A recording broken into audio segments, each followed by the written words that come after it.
Imagine for a moment just the sheer complexity of modern military operations. We're talking global reach, really rapid deployment, highly specialized teams. It's easy to focus on the flashy gear or the operators themselves, right?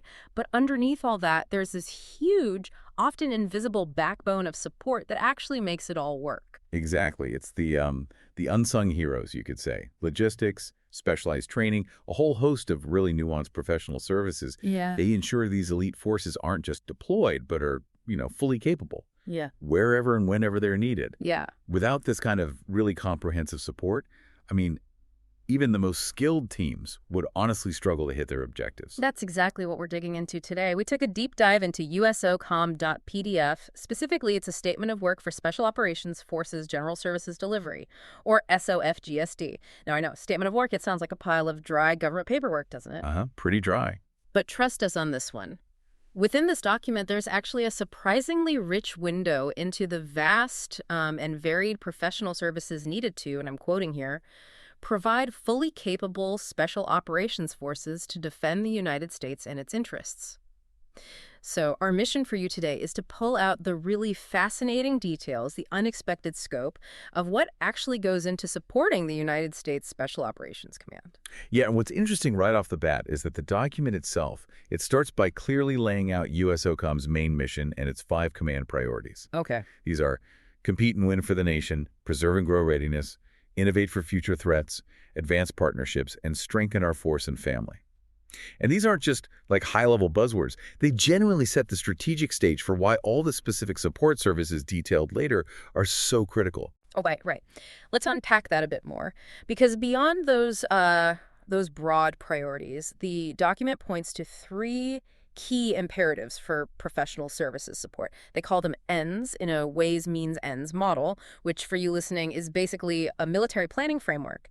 It means these are the ultimate goals the support has to achieve, and those 3 ENDS are stability, agility, and reach. Let's start with stability. What does that mean here? Right. Stability in this context is really all about making sure missions can continue without disruption. Consistency. Yeah. So for the contractor supporting USSOCOM, it means things like holding on to high-quality institutional knowledge, keeping that expertise in-house, Yeah. and minimizing workforce turbulence. Makes sense. You don't want constant change. Exactly. Think about it. You can't run critical special ops if your support teams are revolving doors. So the SOW emphasizes things like competitive pay to keep good people around, efficient ways to solve personnel issues quickly, and even providing opportunities for individual career growth within the contract structure. Yeah. It's all about building this reliable, consistent foundation of expertise so operations don't miss a beat. That makes a whole lot of sense, especially when you think about the global scale of these ops. Okay, and then there's agility. This seems to speak to the fast-paced, ever-changing nature of special operations.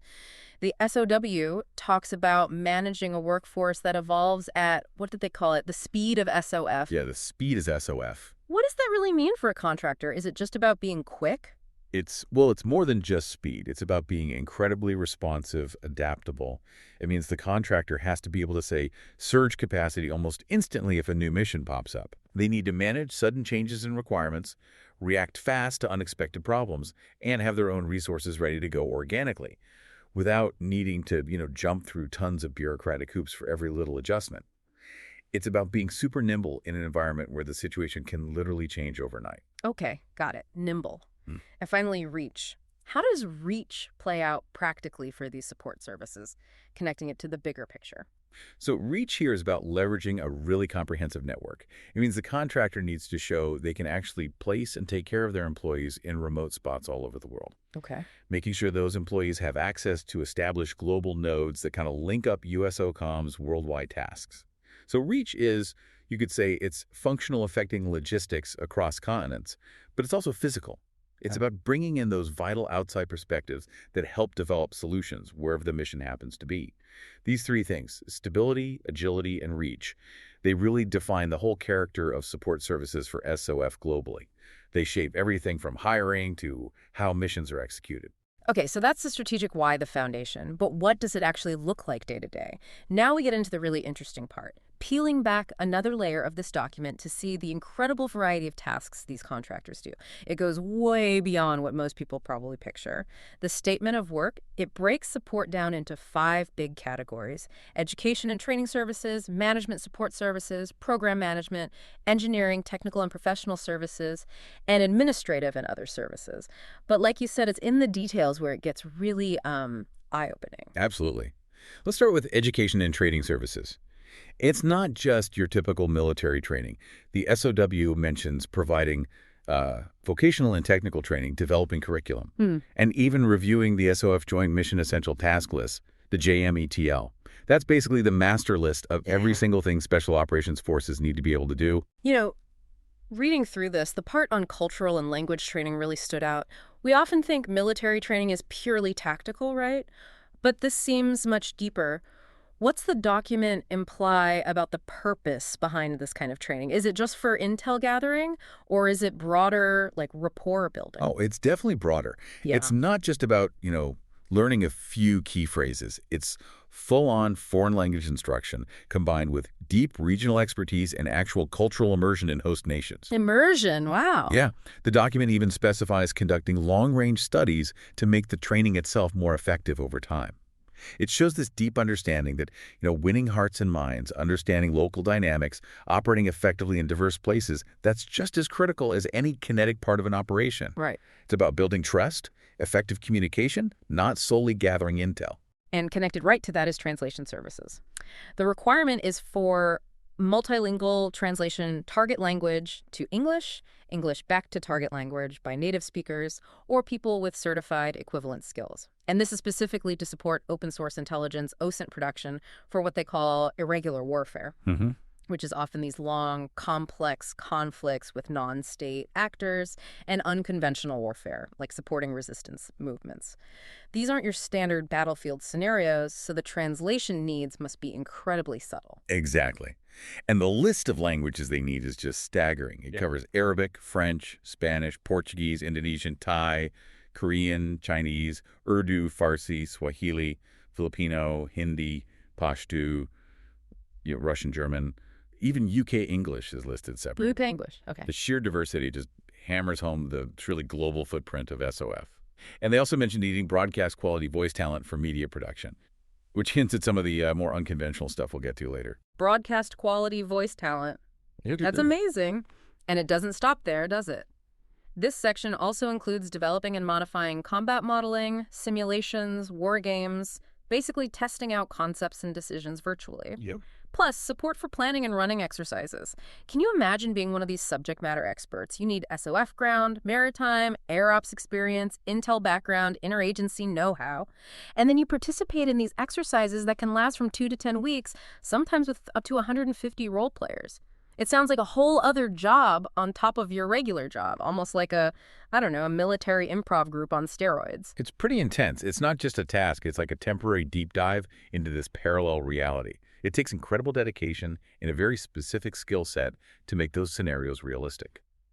Okay, moving on to management support services. This covers things like providing independent expert advice for decision support analysis, business analysis. So like consultants. Essentially, yeah, bringing in specialized outside expertise to help the command make better, more informed decisions. Kind of a high-level external perspective. Gotcha. Then there's program management. And here again, there's a really fascinating specific detail under irregular warfare support. They need expertise in information operations, military deception, mil-deck planning, intelligence support to information operations, or ESO, and operations security OPSES. These sound like really complex, sensitive areas needing very specialized knowledge. What does that tell us about modern conflict? Well, it tells us that modern conflict is fought just as much in the information space as it is, physically. Information ops is about influencing foreign audiences.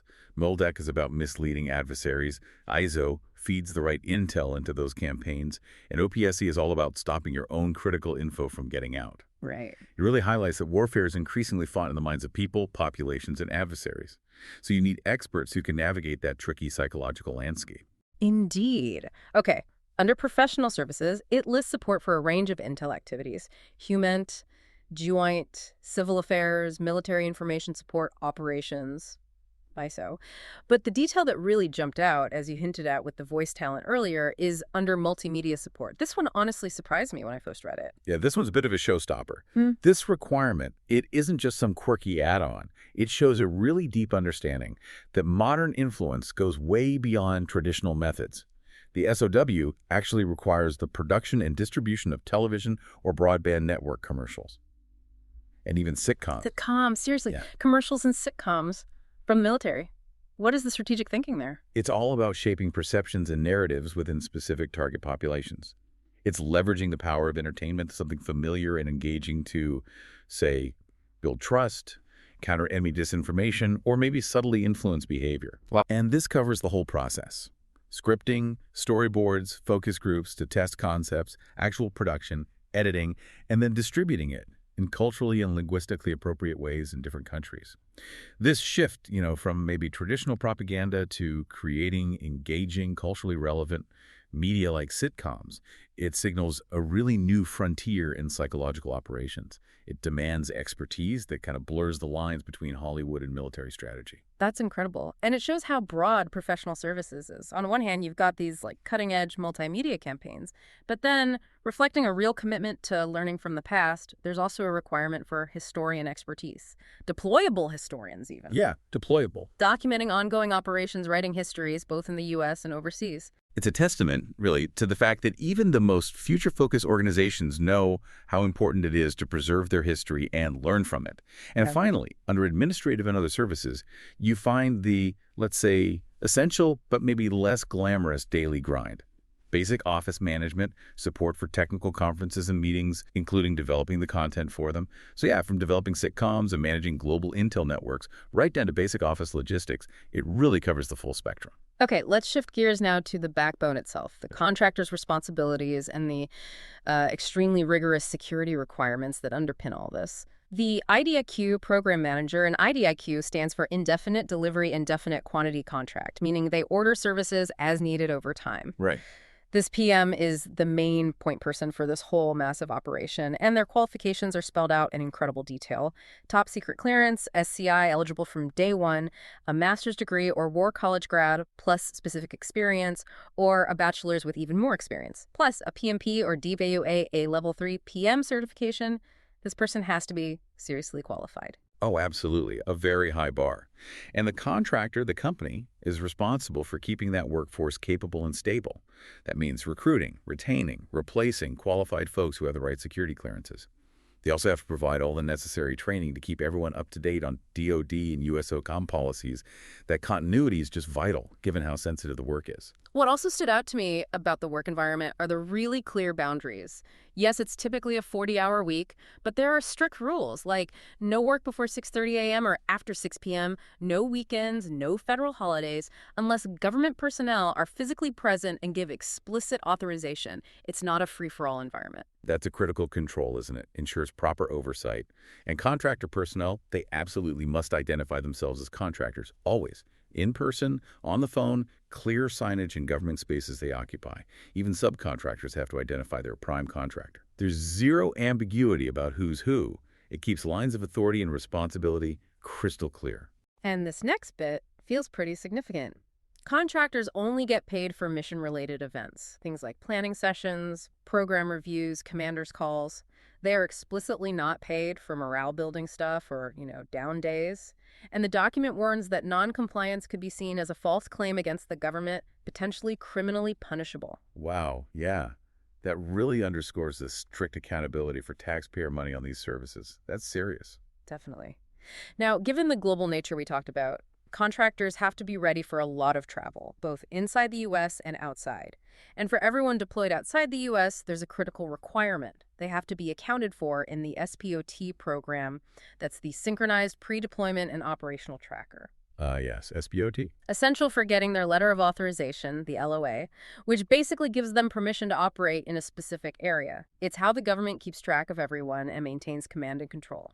Crucial system. Finally, let's talk security requirements because they are exceptionally tough. The foundation is the DD Form 254, and the minimum clearance is secret. However, specific task orders can demand much, much higher clearances. Top secret, SCI sensitive compartmented information, NC2 nuclear command and control, SAP's special access programs, SARS special access requirements, and STO special technical operations clearances. That's a whole alphabet soup of security classifications.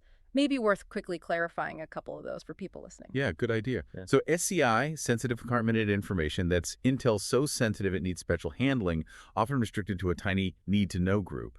NC2, nuclear command and control, pretty self-explanatory, related to nuclear assets and their security. SAPs and SARS, special access programs and requirements, those are usually for highly classified, often unconventional missions, again with very limited need to know. And STO, special technical operations, that can involve anything from classified tech to specialized deception tactics. Each level just adds another layer of intense scrutiny and trust. Incredible layers. The contractor also has to protect classified info according to the NISPOM, the National Industrial Security Program Operating Manual. And the government keeps absolute control over granting, denying, or even terminating clearances. Full control. For international travel, anti-terrorism awareness training and threat briefings are mandatory. And here's a really stark one. No weapons, firearms, or ammunition allowed on any government installation by contractor personnel. Strictly forbidden. Which raises an important point, doesn't it? What does this all mean for the actual people filling these contractor roles? The government can conduct independent security checks, even require polygraph exams. It just highlights the immense trust, the critical importance, and the deep, deep scrutiny placed on these support roles. It shows that the backbone needs to be just as secure, just as vetted as the operators out front. So wrapping this up, what does this all really mean for you, our listener? This deep dive into what looked like a dry government document, a statement of work, has actually revealed this incredibly complex, global, highly specialized ecosystem. It's so much more than just basic logistics. It's about providing everything from, advanced cultural training and multilingual media production, yes, even those sitcoms we mentioned, to high-level program management and extremely rigorous security oversight. All of this is built to support the unique and critical missions of U.S. Special Operations Forces, often working far from the public eye. It really is an intricate web, isn't it? Contractors, government agencies, all adapting constantly to global challenges. Think about the sheer scale of it all. The hidden intellectual support, the logistical muscle, even the creative effort that goes into modern military operations, often way behind the scenes. It's really a testament to just how specialized and how broad the needs of these forces are today, and how many different kinds of expertise are quietly working, not just to enable, but to actually help shape the outcomes of global engagements.